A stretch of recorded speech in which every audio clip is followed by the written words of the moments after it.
and I will be posting videos all about our fantastic journey here in the Cayman Islands. Today I have a little surprise for you. I have our son Shaq with us, and we are going to the Cocoa Fest at St. Pedro's Castle. And we will be visiting the original house that was transformed into pure art. We're also going to be watching and listening to Sandra Vanderbilt. She is a Caymanian here on the island. We are going to listen to her legacy of pure art. I have cut this down to 4 chapters so that you can watch this at your leisure. So sit back and enjoy this journey with us, and I hope you get as much out of it as we did.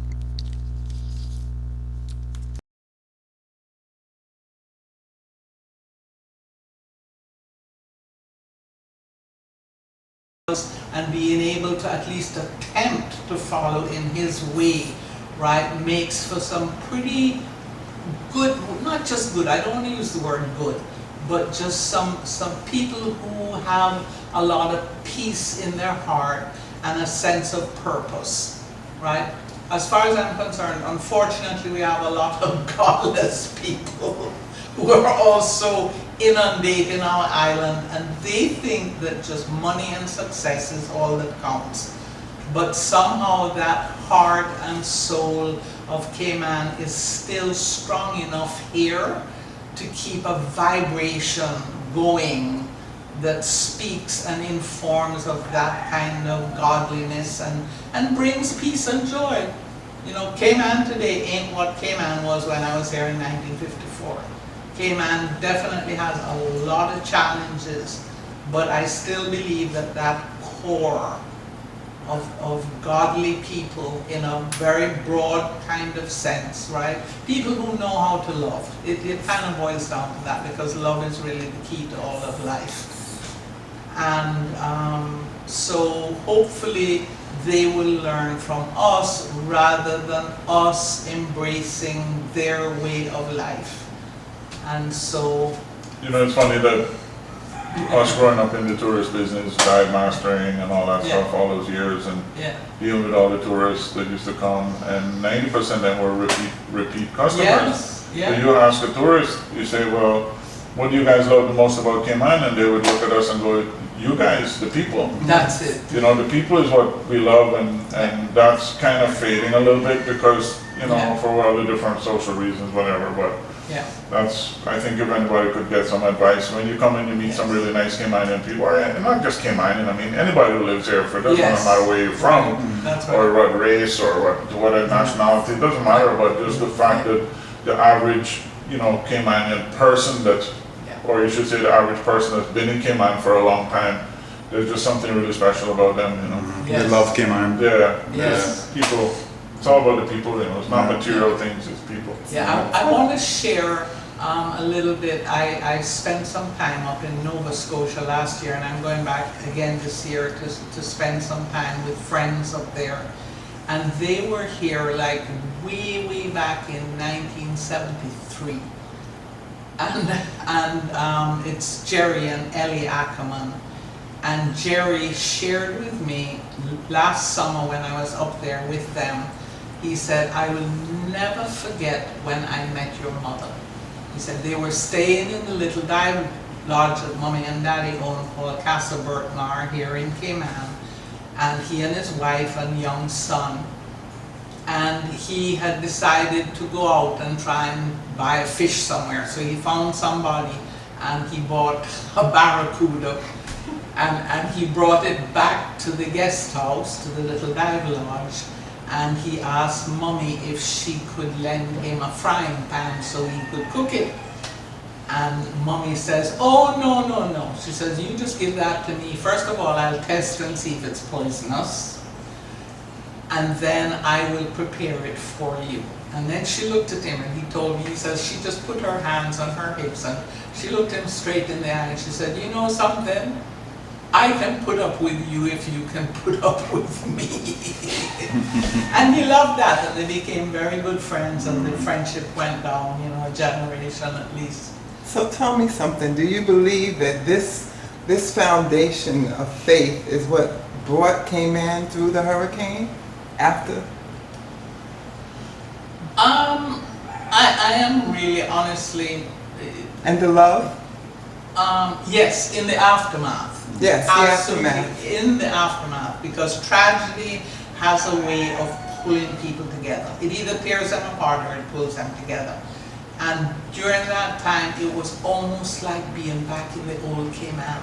People forgot about what kind of car they drove because most of the cars have been washed out to sea anyway, right? Houses were wrecked. I mean, my house was just an abominable wreck. I had 3 feet of salt water and sewage in my house down in Red Bay, right?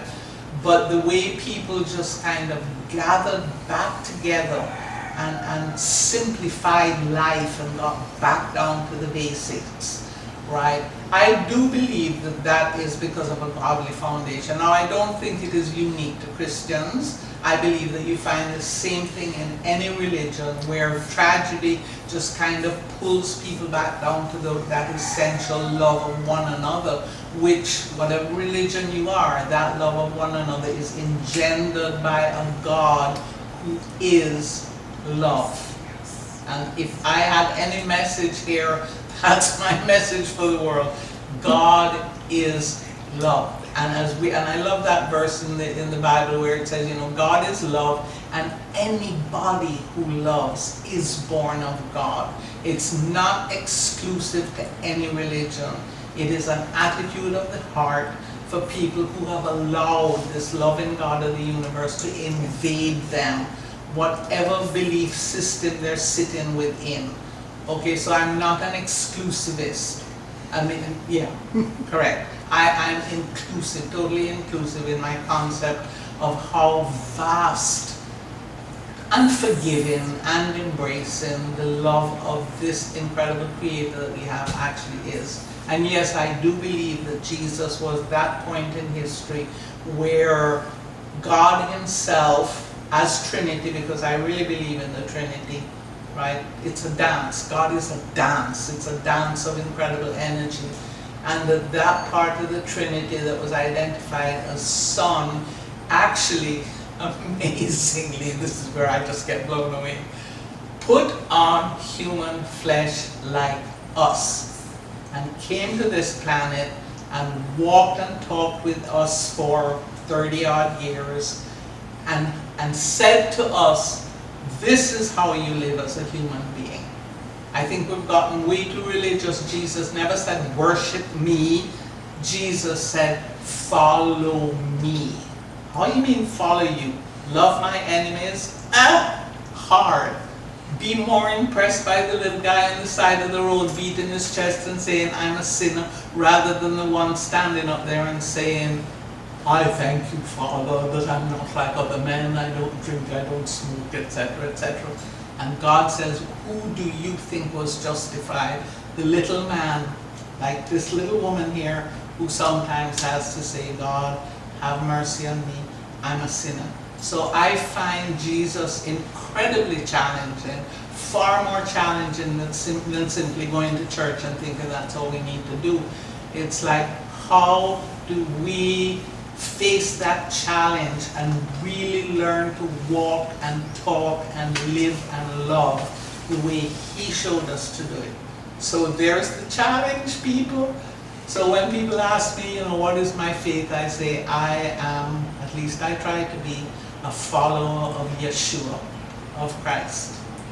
Now, you had an experience here. I didn't want you to forget it. You said you had an experience here. Yes. Yeah, this was an interesting moment. Early last year, I brought some friends out here and we were walking through the house. Now, bear in mind.